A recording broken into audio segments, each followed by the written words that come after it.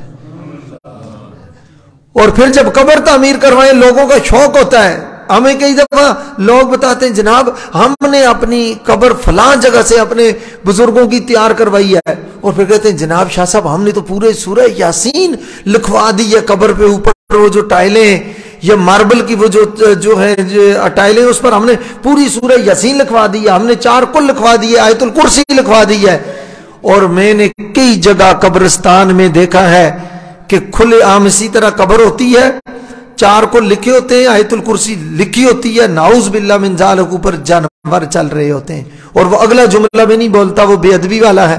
کتے وہاں اوپر چل رہے ہوتے ہیں اور قرآن کی آیتیں نیچے لکھی ہوئی ہوتی ہیں. میں خدا کے لیے اللہ کا واسطہ دے کر کہتا ہوں